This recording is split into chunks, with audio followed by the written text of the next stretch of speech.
Hello, everyone. Happy Monday. I'm really excited to be with you today. My name is Janelle Villiers, your host of the Janelle Villiers Podcast. And I'm really excited to be here with you today as I feel like today's topic is going to be really helpful for a lot of people. And I only say that this is knowing laughter. This is knowing laughter. I'm not making fun of you because I have been there too. I have been in places and spaces where I'm trying to figure out exactly how I'm going to make this work. And when I say make this work, you guys know we're talking about books, right? So if this is the first time that you've been with me on the Janelle Villiers Podcast, go ahead and put a 1 in the comments. That way I can shout you out. And if this is not your first time, if you are returning, please put a 2 in the comments so I can say hello to you too. I love to shout out and say hello to everyone. And so if you have not been here before, then that is exactly what I talk about, books. It's how we can write the books. How can we edit, self-publish, market the books, make money from the books, right? And it's a topic near and dear to me because I have written a book. I also have a masterclass coming up, Earn 6 Figures by Writing, Publishing, and Marketing Your Book. It's actually 2 nights. So if you're catching this right now, there's still time for you to register. I'll go ahead and drop that link below in the comments as well, so you guys can register really quickly for that. But it's tonight, running from 7 Eastern to 8:30 p.m. Eastern. So I would love to see you there. I'm giving away a lot of jewels on that one. But I'm really excited because today we're going to be talking about a topic that I haven't really gotten too much into in the past. And I want to change that. I want to change that for you. I want to actually give you some advice on this, give you some tips, some tools. And that is, why are your books not selling? Why? Why are your books not selling? What's going on that has them not sell? Perhaps we need to take a look at what you've been doing. Now, I just want to give a disclaimer. I'm going to be talking about tips and tricks for people who are writing nonfiction. This is also not necessarily for children's books either. This is particularly for nonfiction. So if you are a nonfiction author out there, particularly those who are doing how-tos, you are getting the message out there for people who want a solution. They have a problem and your book can help them find the solution to that problem. I'm talking to you. Why isn't your book selling if you already have it out there? Or perhaps you have a book in mind, but you just don't have it out yet. And so I want to talk to you about some things that you should be thinking about before you get the book out there, so that way you can make sure that it does sell. And a lot of this has to do with the fact that it's not necessarily visibility. I want to get to that myth, number 1. I think people are like, oh, enough people don't know about it yet. Maybe people do know about it, but there's some confusion around it. There's not enough clarity. So more eyes on your book will not necessarily help if people don't immediately understand why it matters to them, right? So you want to explain why it matters, right? Many authors believe that sales equal exposure, but sales actually equal clarity plus trust. Clarity plus trust. Readers decide in seconds whether a book is for them or not. And if they can't quickly identify themselves in the message that your book is sharing, then honestly, they're just going to move on. So what can you do? First thing that you can do, you can ask yourself, who is this book for and what problem does it solve? Who is this book for and what problem does it solve? And if a stranger reads your title and description, can they instantly say, this is for me? And then finally, rewrite your book description using the language your reader already uses. If you use the language that your reader already uses, then it'll be much clearer for them. Oh yeah, this is for me, right? Because you're speaking their language, right? So clarity plus trust. So you want to be clear, number 1. Okay, your book message, if it's too vague or too broad, that could also be an issue, right? So trying to appeal to everyone causes readers to feel like the book is not really meant for them. And I know that goes counter to what you're thinking, right? You're like, no, but my book really is for everyone. Like it can help everyone. And so you actually have to expand your mind to the possibility that it's actually too broad. And I'm going to need you to actually be more specific. So I think, again, broad messages feel safe, but they're not safe to buyers. And so readers want to feel seen, not included. I think that's really important. Readers want to feel seen, not necessarily included. And so what you're doing is you're building precision in exactly who you're talking to, that one person. Speak to that one person, because that precision in who you're speaking to and who you're helping builds trust faster than popularity ever could. All right. So you want to be really clear in your message. You want to be extremely specific. So here are some things that you can do for that. Some people are in the comments. I just want to shout them out. Hi. One person saying hello, just saying hello. Hello. So going back to my notes because I don't want to miss anything. So, right, you want to narrow your audience before you expand it. So use specific outcomes instead of general promises. Use very specific outcomes and replace phrases that that sound like this will and help you improve your life, right? That's kind of super general. And then change that to help you make and then enter specific change. Help you make 6 figures by publishing and marketing your book. Help you write your book in 90 days. I've seen a bunch of challenges like that. Today, I just learned about a book that will help you, 14 tips to help you write your dissertation in less than a year, right? So things like that. So the next thing that I want to talk about is that readers buy outcomes, not effort, which actually has to do with the 2 titles that I just talked about a little while ago, right? So no one buys a book because it was hard for you to write. They buy it because it helps them change something, right? So you want to explain that you want to explain exactly what change or what outcome your reader is going to get after they read your book. And I think a lot of times we talk about the process instead of the actual transformation. So the outcome that's going to happen, right? So readers care less about how the book was created and more how it will help them. The clearer the outcome, the easier it is to have a book be bought, essentially, right? The easier it is for someone to want to buy the book. So here's some tips for this, right? You want to identify the before and after that will happen when your readers read your book. What are they like before? And then what's going to happen for them afterwards? You want to really focus on the transformation. So you're focusing on the transformation, not you as the author. You're focusing on the transformation. And then you want to highlight what life looks like after they actually use the tips that you're giving them in the book. If you highlight those are going to be super helpful. Yeah, exactly, Melissa. What problem are you solving for them? That's going to be huge. So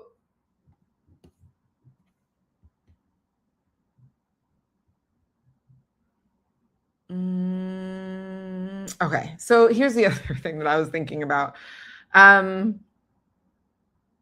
When your book isn't positioned for a solution, this is also going to hurt your sales, right? So basically, if your book does not clearly solve a problem, we just talked about this, readers won't prioritize it. And that's why it's not selling. So a book competes, let me tell you what books are competing with: podcasts, YouTube videos, courses, just random people on social media, right? It does not feel essential. It becomes like an option because there's all these other choices that people have. So you want to make sure that when you position your book, that you position it for the transformation, for the outcome. And this is what makes the difference between interest and action. So one of the things that you can do is you can clearly name the problem your book addresses. So clearly name the problem your book addresses, then explain the problem, explain why this problem matters. And remember, if you're speaking directly to one person, this is how this will help. Don't think about everybody, just think about one person. And then show how your book fits into the reader's current reality. How can it fit into their current reality? Oh, this is a great question. Do I have videos for fiction writers? I have a ton of videos if you go to the live section of my YouTube. Where I talk about both fiction and nonfiction. So I do have some more videos about that. But today I am talking about nonfiction, to be clear. That's a good question. Okay. The 5th thing that I want to talk about that could be hurting the sales of your book is that trust has not been built yet. So people do not buy books from strangers. They buy from voices they trust. That's a big thing, right? It really is. So trust is built before the sale, not at checkout. Content should educate and reassure before it promotes. So whatever you're doing on social media, emails, maybe you have a blog, a vlog, whatever you have, it should be a lot of educating and reassuring people before you promote the fact that you have a book that could also do the same thing. Selling too early can push readers away. So you want to make sure that you don't do that. So some things that you can do: share insights, not just links. Teach pieces of your framework before asking for the sale of the book, and then show consistency in message, and make sure that that is the same message across all platforms. So just for your guys' sake, right? Like, I'm doing what I'm saying right now. This video is going, or this recording is going live to Facebook, YouTube, and LinkedIn all at the same time. So everybody gets the same message. And so one way to feed one bird with many breadcrumbs. So the other thing I wanted to talk about is your book could be disconnected from your brand. This could be another reason why it's not selling. So when your content and your book feel unrelated, readers essentially hesitate. So readers should see your book as a natural next step. And so if your content and book solve different problems, that's when trust starts to erode, to be honest, right? People are looking for consistency. And if they don't get it, or if it feels weird, they're like, and then they hesitate and probably won't buy the book. So you want to make sure that everything is aligning, that the message is consistent, because that's what creates confidence in you. That's what builds trust in you. So here's some things that you can do. Make sure your content reflects the same themes as your book. Just make sure your content reflects the same theme as your book. And that should be pretty easy. You could take just parts of your book, and that's what ends up being your content on social media. Again, blogs, vlogs, emails, all the things. You want to reference your book naturally in teaching moments. So you can say things like, in my book, I talk about XYZ, right? Like as you're speaking. And then you want to use the same language in your posts. And that's also language that you find in the description of your book as well. It's a really easy way to fix that, to make sure that it's consistent. You can use the exact same words. And so actually, this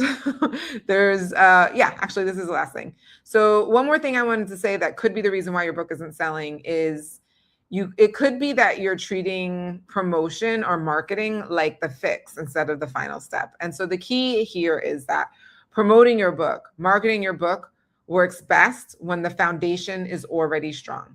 So what I mean by that is, marketing basically amplifies what's already out there, right? It's going to expand what already exists or magnify what already exists.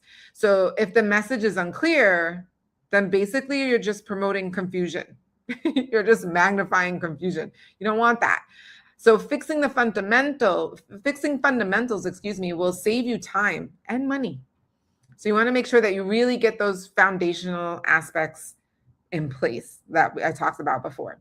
And so some things that you can do, you maybe want to revisit your positioning before you start posting more, before you start advertising and marketing more. Improve your book description and messaging first, before you start telling the world about your book, and focus on clarity and trust before visibility. Okay, so I've talked about a lot of different things. You guys know that I love to recap, so let me just recap. I had 8 different ways for why your book may not be selling. Number 1 is that visibility without clarity basically doesn't convert. So you want to make sure that you have a really clear message and people understand exactly what your book is supposed to be doing. The second reason why your book may not be selling is that your book message is too vague or too broad. So remember, you're not trying to appeal to everyone, right? Your trust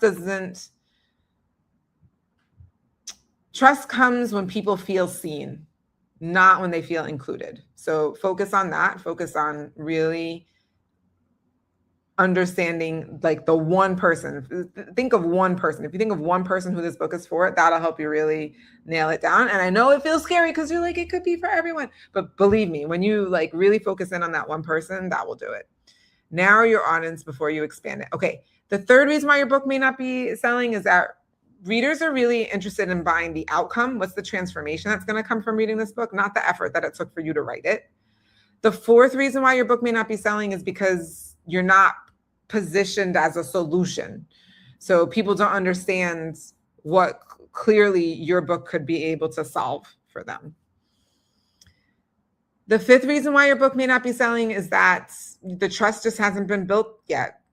You've been posting a lot of things, but you haven't really been giving a lot of education. You haven't been giving a lot of value first. You went straight to buy my book. So you want to put out the value first and help people first. That's what starts to build this credibility, build this trust. Your book, the sixth reason why your book may not be selling is because your book is disconnected from your brand. And so when your content and your book feel unrelated, basically readers hesitate, and you just don't want that to be the reason why they don't buy, right? And then finally, you are treating promotion like the fix instead of the final step. And so remember, whatever you are promoting, whatever you're marketing, only amplifies or magnifies what's already there. And you don't want to magnify confusion. Definitely don't want to amplify confusion. You want to make sure you're amplifying clarity. So make sure you work on your messaging and exactly what transformation your book will help people with before you start going out there and marketing.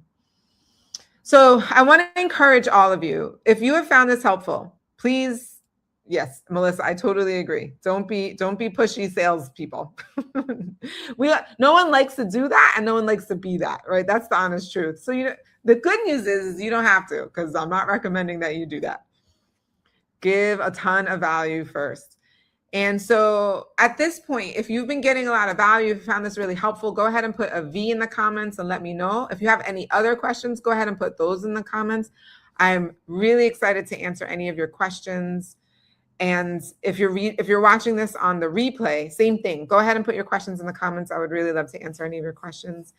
But I really want you guys to, at this point, just kind of pause a little bit from where you are and just assess instead of pushing harder, faster, right? Just take a moment, right? Just like when someone has a bow and arrow, like an archer, they have to pull the arrow back before it flies, right? It speeds off to the target. I want you guys to take a moment and pretend like you're that arrow and you're just pulling back for a second to take a look at what you've got going on with your book. Make sure you identify your ideal reader very clearly. Reader, hear what I'm saying, reader, not readers. I want you to think of one person, that ideal reader. Who is that person? And understand who they are and what their problem or pain point is clearly. And then clarify the transformation that your book offers for them. Then from there, then you can refine the book description to focus on outcomes, perhaps align your content with your book's core message, right? You can start realigning. You're probably going to see a lot of that with me too. And then also build trust through education before asking for the sale. Just give value, give value, give value. And that always helps people to want to know more because they already trust you and they know that by working with you, they can get to the next place. So I really love, yes, Melissa, exactly. Pause and assess. The big picture directs the strategy. 100% agree. All right, guys. So again, if you have found value from this, please put a V in the comments, even if you're watching the replay. If you have more questions, please put the questions in the comments. I read all the questions. I will definitely get back to you. And I just want to leave you with this. You do not need more people seeing your book. You need the right people understanding it. All right, everyone. Again, hope that was helpful. I will be back next week, same time, same place, talking about more things that could help you with your book or interviewing someone who's written one. See you guys later. Have a great rest of your night.